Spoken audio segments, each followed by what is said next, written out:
오늘은 웨스트민스터 신앙고백서 제6장 인간의 타락과 죄 그리고 죄의 형벌에 대해서 함께 생각을 하겠습니다. 오늘 우리가 읽은 창세기 3장 1절 이하의 말씀은 인간의 타락과 또 그 타락에 대한 하나님의 정죄와 심판이 기록되어 있습니다. 타락하게 된 과정은 우리가 너무나 잘 알고 있습니다. 뱀이 하와에게 접근을 해서 말을 걸었는데 동산에 있는 모든 나무의 열매를 먹지 말라고 하나님께서 말씀하셨는가 하고 물었던 거지요. 그랬더니 뱀이 그렇지는 않고 동산 중앙에 있는 나무의 열매를 먹지 말라 하셨는데 만지지도 말라 이렇게, 그래서 이걸 먹으면은 죽을까 하노라 이렇게 하나님이 말씀하셨다는 거죠. 그랬더니 뱀이 그렇지 않다, 먹고 나면 오히려 효과가 있어서 눈이 밝아지고 또 하나님과 같이 되어 선악을 분별하게 될 것이다, 하와가 따먹었다는 이야기죠. 사람들은 여기서 여러 가지 의문을 갖습니다.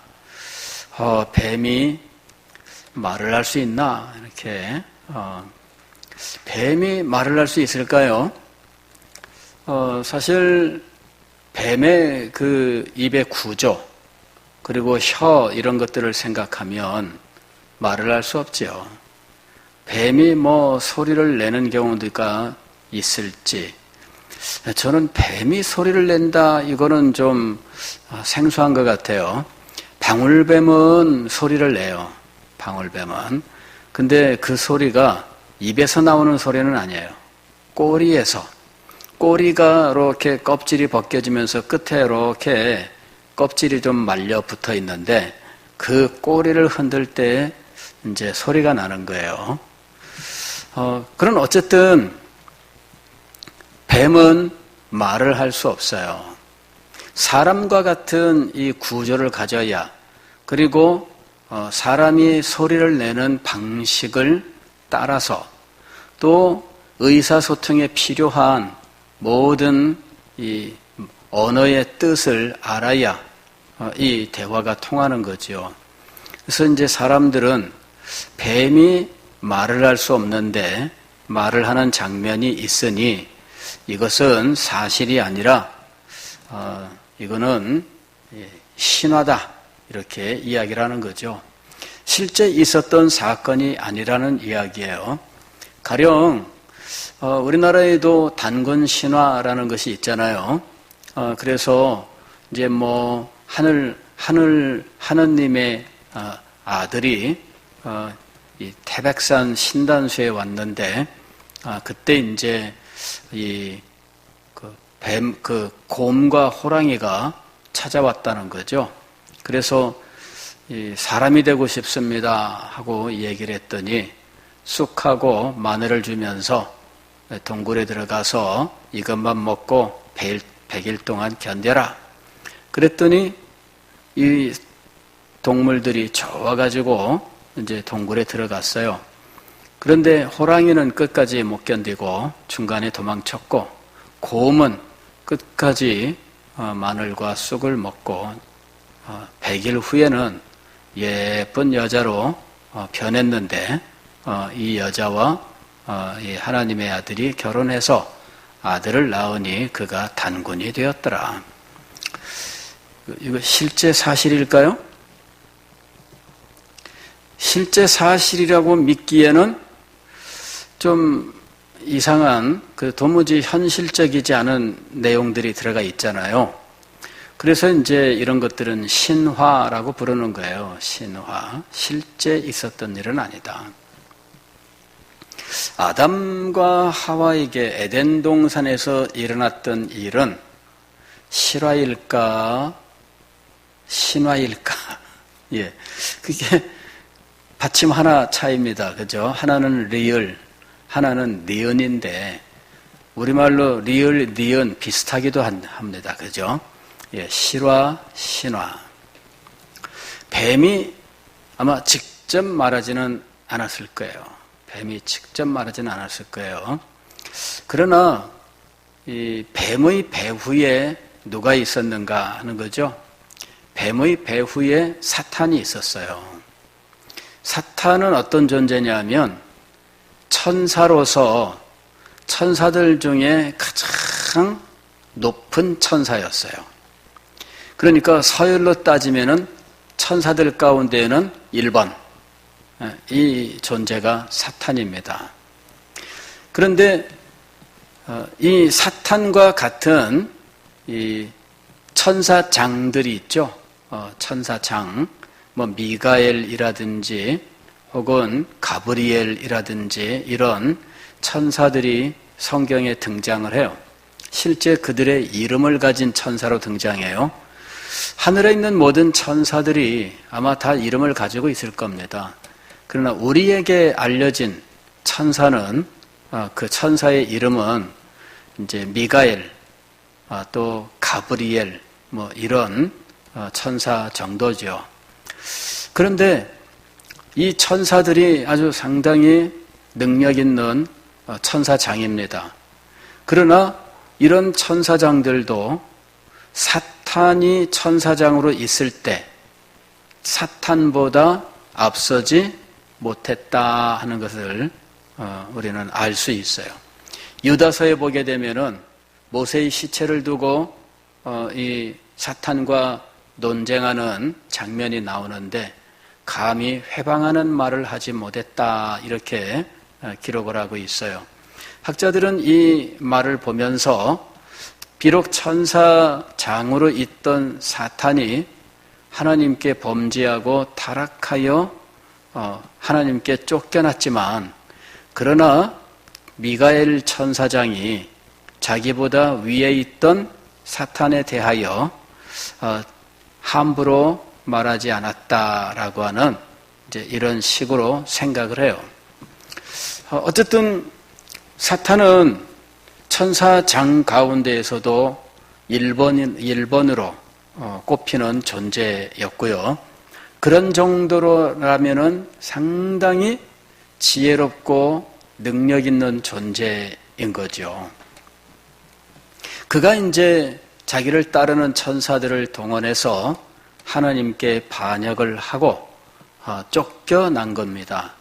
쫓겨났는데 그는 하나님의 창조 세계를 이제 회방하려고 했던 거예요.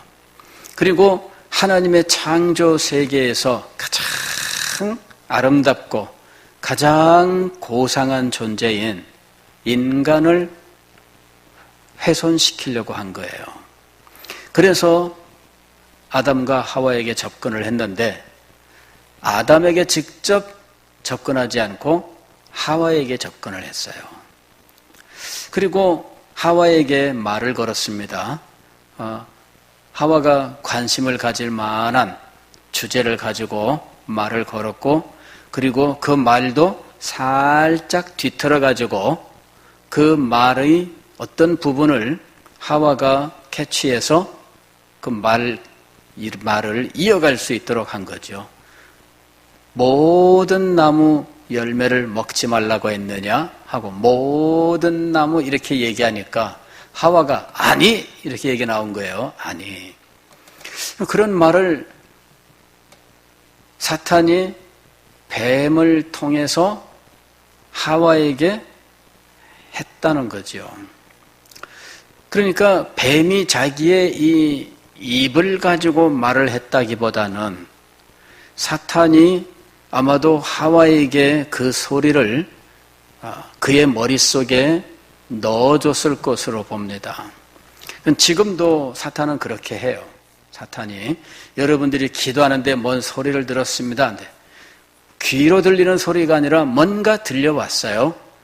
사탄이 지금도 여러분에게 말을 넣어줄 수 있습니다. 그러면 여러분은 분명히 들었다고 생각을 해요. 실제로는요, 우리의 이 심리 현상, 우리의 그 정신세계 속에서는 듣지도 못한 것을 듣는 일들이 실제로 많이 일어나요. 이런 것들은 환청이라고 이야기를 해요. 환청이라고 이야기하는데 이게 이제 정신병으로 갔을 때 많이 일어나요. 실제로 일어나지 않았는데 귀로는 듣고 실제로는 그런 일이 없었는데 분명히 그런 일이 있었다고 생각하게 되는 거죠. 옆 사람들은 아무도 그렇지 않다고 말하는데 본인은 확신해요. 이런 일들이 있어요. 이런 것들은 우리가 심리적으로 어떻게 어떤 그 잘못된 상황에 들어갔을 때 생겨날 수 있습니다. 그 다음에 우리 몸은요, 호르몬의 이상만 생겨도 내부적으로 어떤 소리 같은 것들을 들을 수 있어요. 아무것도 없는데 몸의 속에서 호르몬의 이상만 와도 뭐 뿅 하는 소리가 들린다든지 막 그런 일들이 일어나요. 실제로 우리 몸 밖에서 나는 소리가 아니에요. 그래서 사탄이 얼마든지 말을 우리의 머릿속에 넣을 수가 있습니다. 뱀이 나타나서 말을 하는 것 같으니까 하와의 경우에도 굉장히 신기하겠죠. 물론 동물에게 친근하게 말을 거는 경우들은 지금도 있잖아요. 지금도 뭐 반려견 키우는 분들은 뭐 이름을 불러가면서 얘야 뭐 엄마다 뭐다 하면서 뭐 얼마나 그 사랑스럽게 말을 걸어요. 그러나 귀로 인간의 말과 같은 소리는 들리지 않죠. 근데 뱀이 그렇게 말을 하는 것 같으니 얼마나 신기했겠어요. 그래 그 말을 들어보니 모든 실과라고 이야기하니까 얼른 그 말을 고쳐주고 싶은 거죠. 아니야, 그게 아니고 동산 중앙에 있는 나무의 열매는 먹지도 말고 만지지도 말고 하고서는 또 사람이란 한 달이 건너가면 말이 뭔가가 첨가되거나 삭제되거나 변경되기 시작하거든요. 그러니 지금 하나님께서 이 동산 중앙에 있는 선악을 알게 하는 나무의 열매를 먹지 말라라고 하셨는데 여기 보면 뭐라고 되어 있어요? 먹지도 말고 만지지도 말라 이렇게 하셨다는 거죠. 실제로 하나님이 만지지도 말라고 하셨는지는 저도 잘 모르겠어요. 다만 창세기 2장 16절 보게 되면 이렇게 돼 있어요. 선악을 알게 하는 나무의 열매는 먹지 말라. 네가 먹는 날에는 반드시 죽으리라. 지금 이 계명은 먹느냐 먹지 않느냐의 문제지 만지는 문제는 아니에요. 그래서 하나님께서 명령을 내리실 때 이런 그 사족같이 만지지도 말라라는 말을 하나님께서 하셨을 리가 없습니다. 이것은 제가 말을 할 때도 마찬가지예요. 먹지 말라 이렇게 이야기하면 저는 분명히 먹지 말라라고 이야기할 거예요. 그런데 만지지도 말라는 꼭 누가 붙이느냐 하면 애들이 붙이는 거예요. 아빠, 그럼 만지는 건 괜찮아요? 꼭 그건 아이들이 하는 말입니다. 아빠가 하는 말이 아니에요. 아빠는 뭐라고 말해요? 먹지 말라 이렇게 말해요. 근데 아이들은 꼭 거기다가 손가락으로 찔러보면 안 돼요. 만져보면 안 돼요. 입에다 넣었다가 그냥 빼기만 하면 안 돼요. 뭐 온갖 이야기를 하게 마련이거든요. 그거는 아이들이 하는 말이에요. 그래서 여기 하와의 이 말은 하나님께서 먹지도 말고 만지지도 말라라고 하셨을 수는 있지만 그러나 여러 가지 정황상 그리 말씀하실 이유는 전혀 없습니다. 먹지 말라, 먹으면 죽는다 이렇게 말씀한 거죠.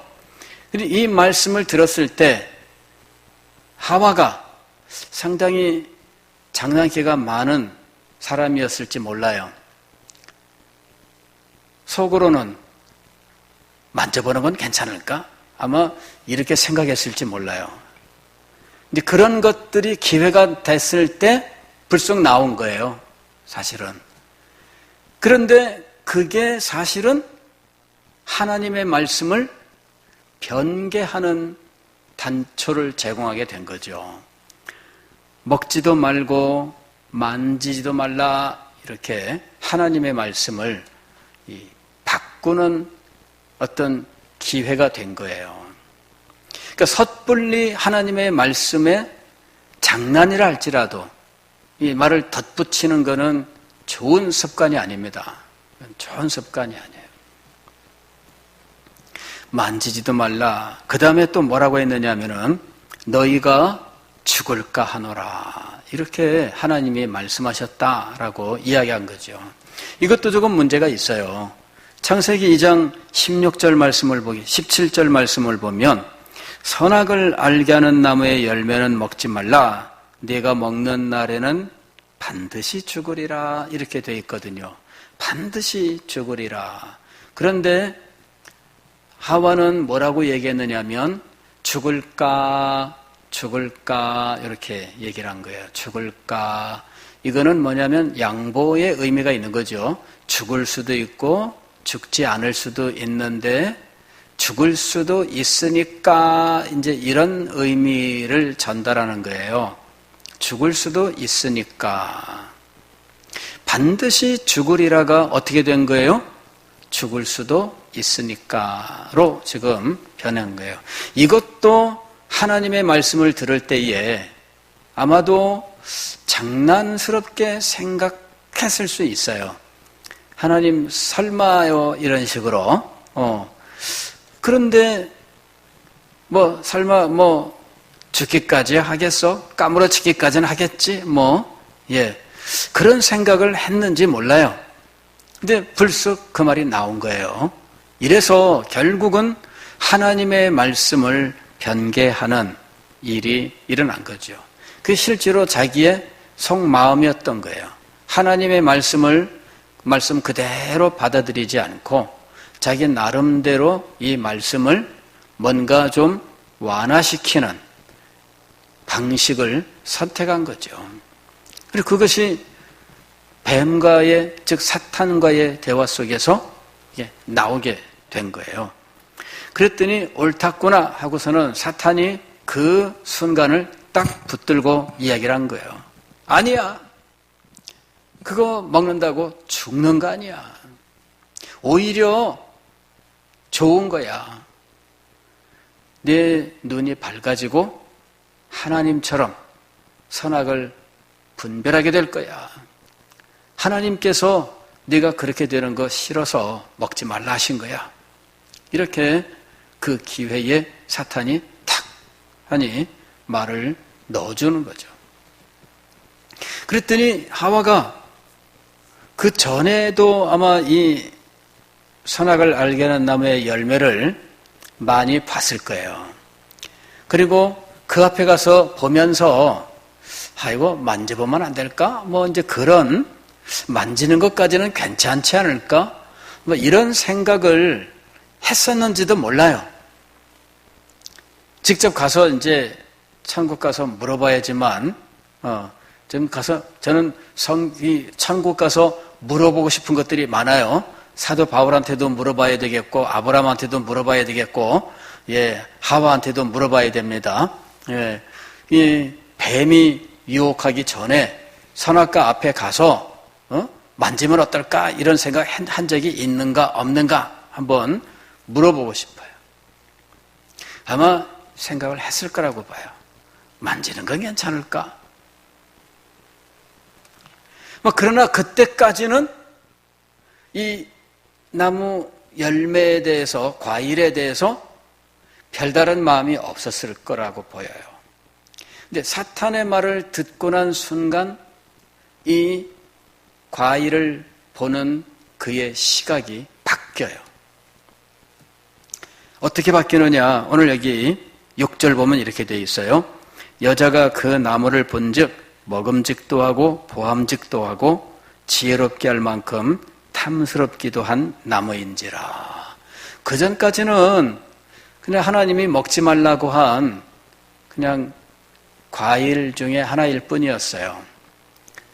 그리고 특별한 생각이 없었어요. 그랬는데 사탄의 말을 듣고 난 순간 이 열매를 보니까 생각이 달라지기 시작을 했어요. 정말 먹음직도 하고 보암직도 하고 지혜롭게 할 만큼 탐스럽기도 하네. 너무나 정말 멋진 열매로 보이기 시작을 하는 거예요.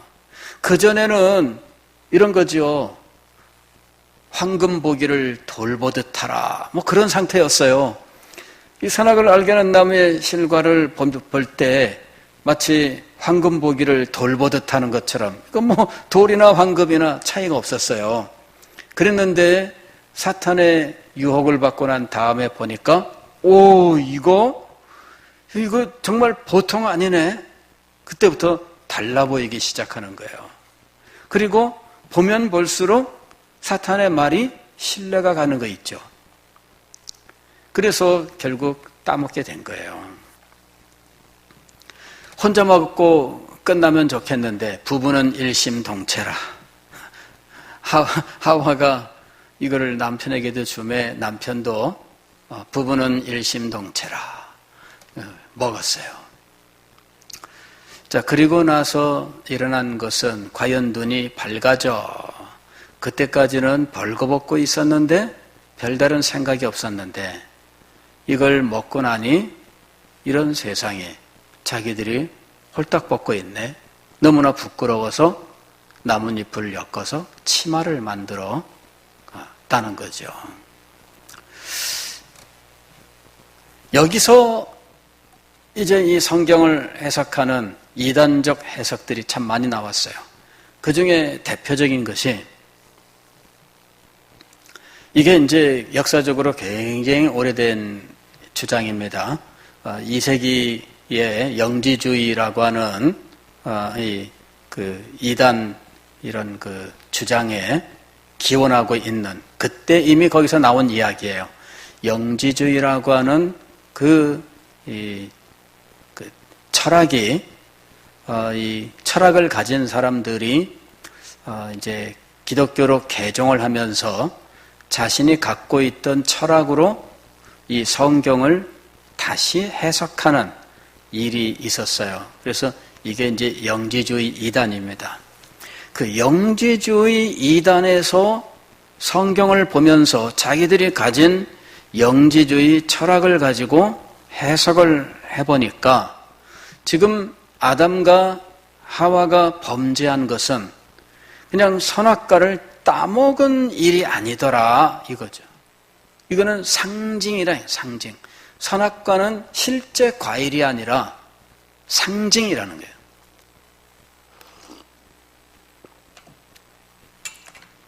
이건 뭐냐면은 이런 말들을 흔히 쓰고 있습니다. 금단의 열매 뭐 이런 식의 말들을 많이 쓰잖아요. 이게 선악과를 가리키는 말이에요. 그런데 우리가 요즘 금단의 열매라는 말을 쓸 때에는 보통은 부적절한, 도저히 일어나서는 안 되는 어떤 성적인 범죄나 이런 어떤 그 부도덕한 일들을 말할 때 금단의 열매라는 말을 씁니다. 선악과를 가리키는 말인데 현재 우리가 일상생활에서 금단의 열매라는 말을 쓴다든지 혹은 문학적 표현으로 금단의 열매라는 말을 쓸 때에는 바로 이런 도저히 일어나서는 안 되는 사이에 일어난 성적인 부도덕 이런 것들을 가리켜서 금단의 열매라는 말로 표현한다는 거죠. 거기에는 무슨 사상이 들어가 있느냐 하면 고대의 영지주의 사상이 들어가 있는 거예요.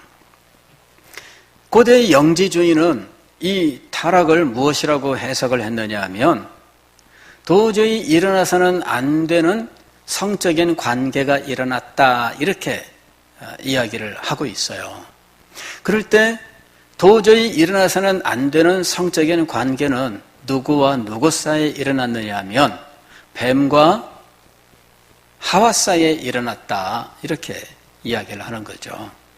그리고 이 뱀과 하와 사이에 이 부도덕한 관계가 있었는데 또 하와가 아담에게 선악과를 줬잖아요. 이거는 하와와 아담 사이의 성적인 관계를 의미한다는 거죠. 그래 하와가 뱀과의 관계, 아담과의 관계 이렇게 해서 하와가 그 중간에서 이 뱀과의 이런 그 관계를 통해서 이 부적절한, 부도덕하고 그리고 이 더럽혀지는 상태가 되었다는 거예요. 그래서 그 후에 태어난 인간들이 더러운 존재가 되었다라는 거죠. 그게 사실은 오늘날 통일교에서도 그렇게 주장하고 있어요. 그 통일교에서 이 피가름의 교리가 있습니다. 부도덕한 피와 이 깨끗한 피 이렇게 해가지고 피를 깨끗하게 해야 된다는 거예요. 그 예수님이 이 땅에 오셔서 피를 깨끗하게 해야 되는데 그만 실패를 했어요. 그래서 피를 깨끗하게 하지 못하고 예수님이 죽었다는 거예요. 그래서 피를 깨끗하게 하는 일을 하러 재림예수가 와야 되는데 그가 문선명이었다는 거죠.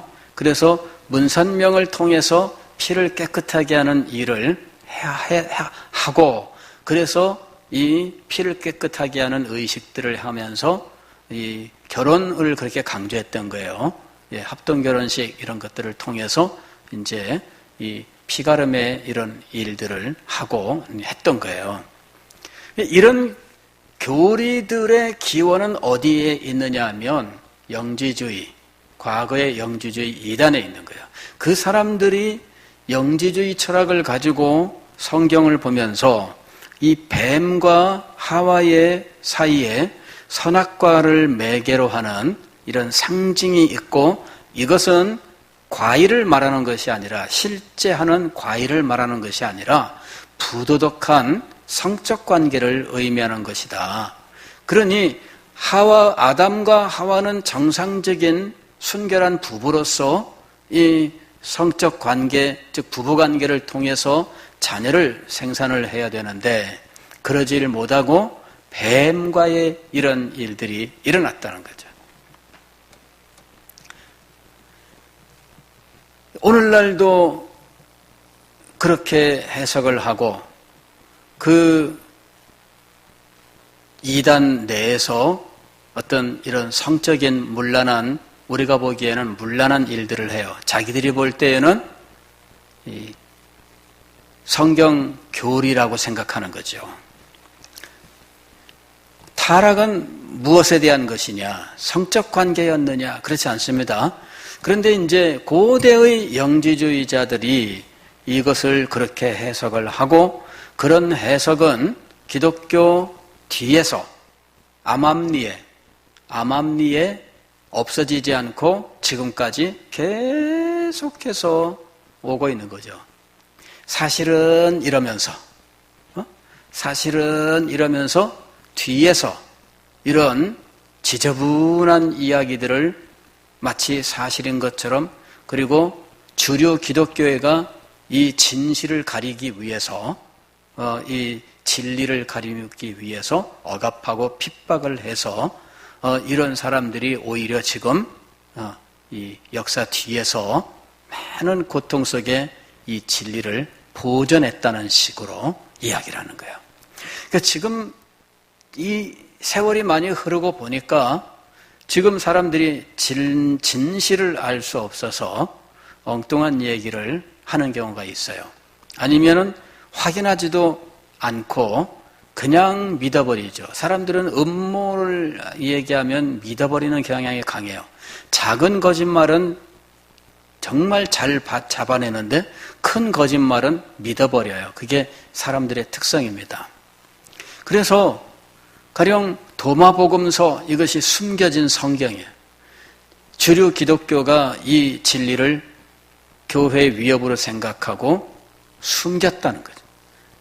그래가지고 이것이 알려지지 않다가 이게 지금 나타났다. 이게 숨겨진 복음, 이게 진실을 알기 위해서는 이걸 봐야 된다. 이러는 사람들이 있어요. 택도 없는 이야기들입니다. 예. 역사가 통째로 다 그 하찮은 것들을 위해서 역사가 전체적으로 거짓으로 고생됐다고 하는 이런 이야기거든요. 그건 말도 되지 않은 이야기입니다.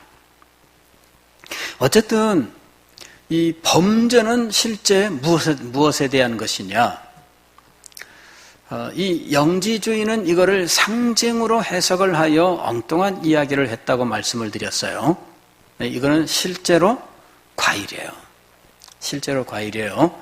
선악을 알게 하는 나무, 즉 선악과 나무의 열매인데 이 열매가 무슨 선악을 알게 하는 능력을 갖느냐, 어떤 약효를 가지고 있느냐, 그래서 무슨 산삼이 무슨 보약 성능을 가지고 성분을 가진 것처럼 이 선악과 열매는 그런 특성을 약효를 가지고 있느냐, 그런 건 아니에요. 하나님께서 이 선악과를 상징으로 삼은 건 맞아요. 다만 현재 우리들 가운데 어떤 사람들이 금단의 열매라는 표현으로 영지주의자들이 해석한 성적인 것으로 어떤 성적인 관계의 부도덕한 관계의 상징이 아니라 하나님의 뜻과 목적을 나타내는 상징인 거예요. 하나님께서 이 선악과 열매를 통해서 하나님을 우리들에게 가르쳐 주시는 거죠.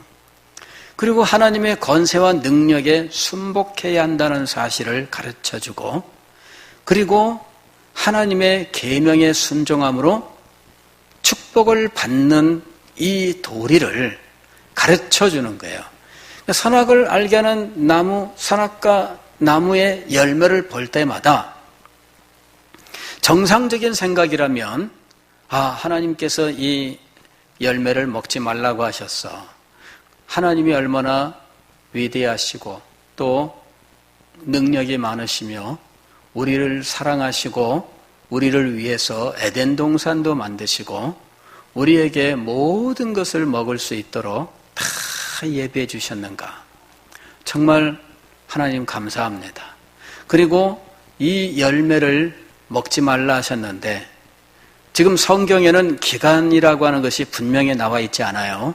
그러나 성경 전체적으로 볼 때에는 선악과를 먹지 말라 하신 기간이 정해져 있었을 것으로 봅니다. 가령 1년이면 1년, 2년이면 2년 이런 식으로 기간을 정했을 거예요. 그거는 우리가 어떤 계약을 맺을 때 계약서에 반드시 들어가는 내용입니다. 계약서에는 항상 무엇이 들어가요? 기간이 들어가게 돼 있어요. 그래서 이 선악과에 대한 이 언약도 기간이 있었을 것으로 봅니다. 그리고 그 기간 동안 이 열매를 먹지 않으면 그러면 하나님께서 보상으로 축복을 하시는 거예요. 그때 보상으로 축복하신 것은 영생이라고 하는 것입니다. 물론 아담과 하와가 창조되었을 때에 그는 완전하게 창조되었지만 하나님은 그에게 영생을 더해 주시기로 작정하신 거예요.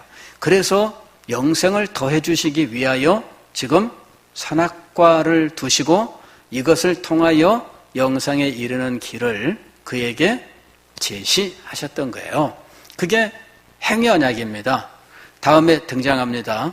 그런데 아담과 하와가 선악과를 볼 때마다 무엇을 떠올렸어야 돼요? 언약을 떠올리고 그 다음에 이후에 받게 될 축복을 떠올리고 하나님께 감사하고 하나님 앞에 기쁨으로 나가야 되었다는 거죠. 그러니까 선악과는 그런 역할을 하는 거예요. 그래서 이 선악과를 가리켜서 성례라고 부르는 거예요. 즉 선악과를 통하여 하나님은 말씀을 가르쳐주고 계셨던 거죠. 성례는 바로 그런 상징이에요. 하나님의 말씀을 가르치는 상징이에요. 하나님의 뜻을 가르치는 상징이에요.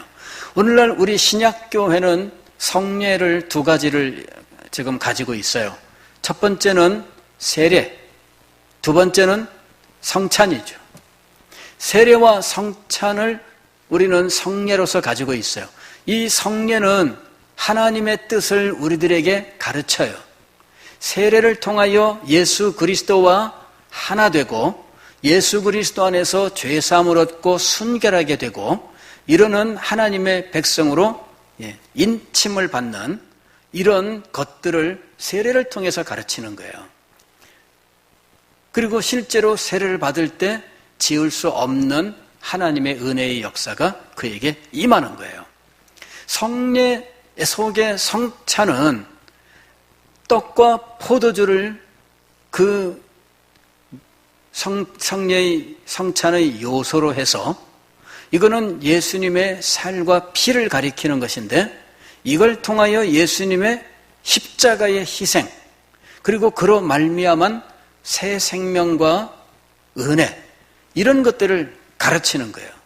그래서 성례는 이 성례는 하나님의 뜻을 우리들에게 가르치는 상징이에요. 구약시대 아브라함과 그 후손들에게 주셨던 성례는 할례입니다. 할례를 통해서 하나님의 백성 되는 언약을 하나님이 가르치셨어요. 그래서 할례를 행할 때마다 그들은 하나님의 백성으로서 자기의 신분, 하나님과의 관계 같은 것들을 가르치고 배우고 그리고 그 이후에는 할례를 행하면서 그 삶 속에 살아가는 거죠. 이렇게 성례라고 하는 것은 하나님이 그들에게 가르치시는 특별한 뜻이 있고 그것을 생각나게 하고 그것을 늘 마음에 새기게 하는 역할을 하는 거예요.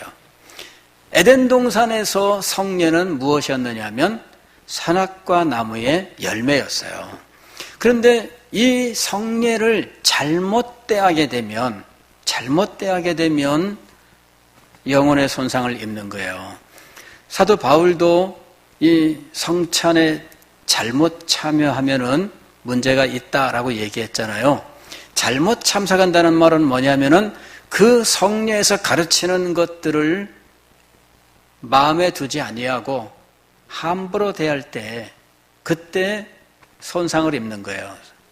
그러니까 성례는 항상 하나님이 가르치고자 하는 것이 있고 그것을 잘 배워서 하나님의 뜻을 마음에 새기고 살아가야 되는 거예요.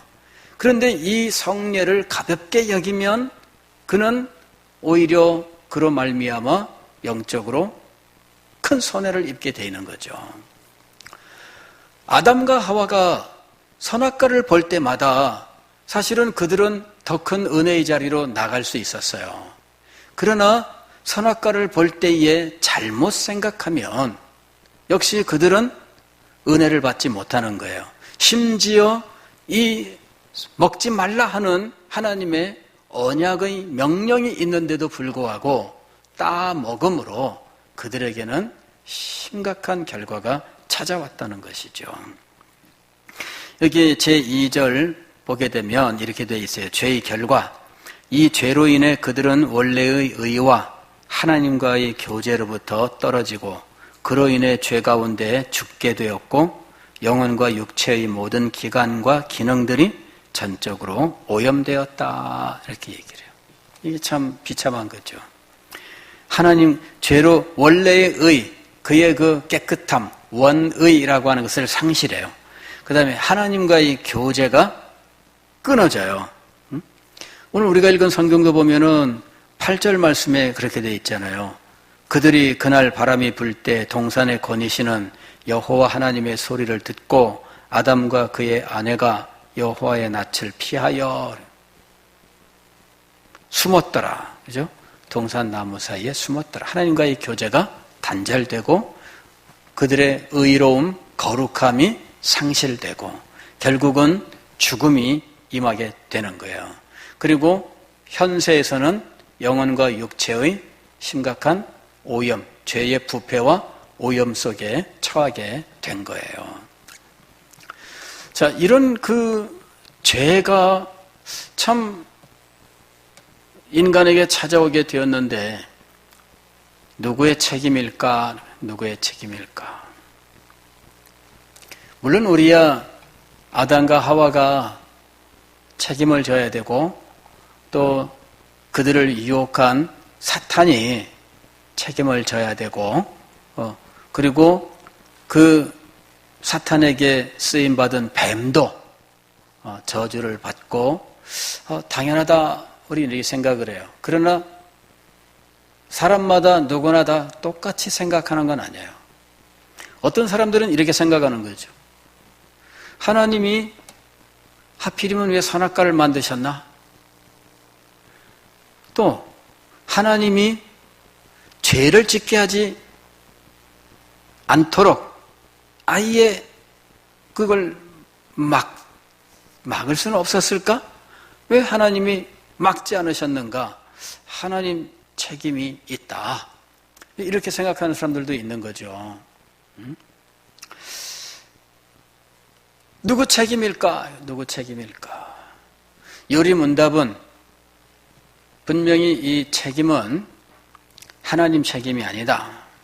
이렇게 이야기를 해요. 이 요리문답은 허용이란 말을 사용하고 있어요. 제1절 괄호 5번을 보면 그들의 죄를 허용하시고 이렇게 되어 있어요. 허용하시고. 그런데 하나님이 근본적으로 죄를 짓지 않도록 막을 수는 없지 않았을까요? 막을 수 있지 않았을까요? 예.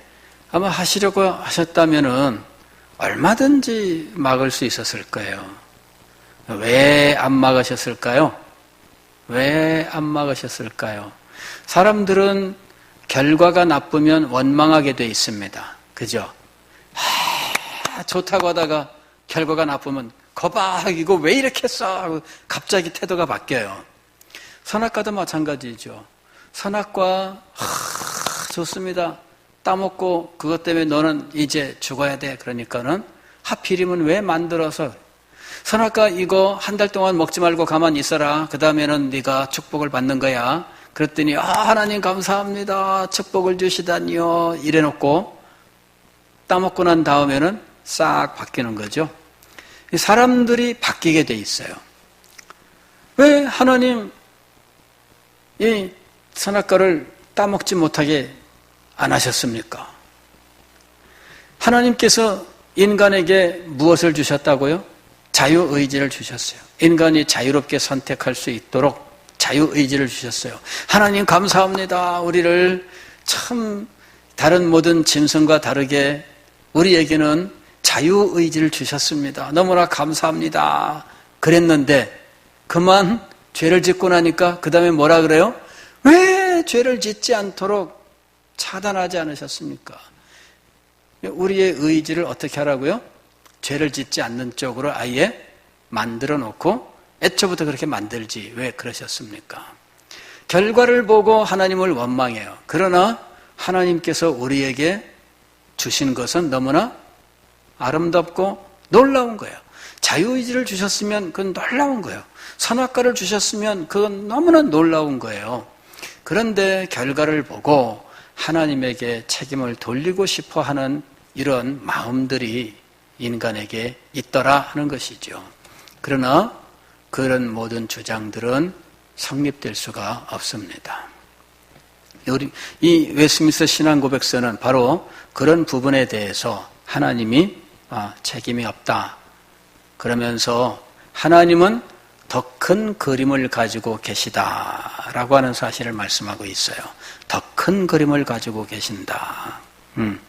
3절 제1절 3번부터 보면 이렇게 되어 있어요.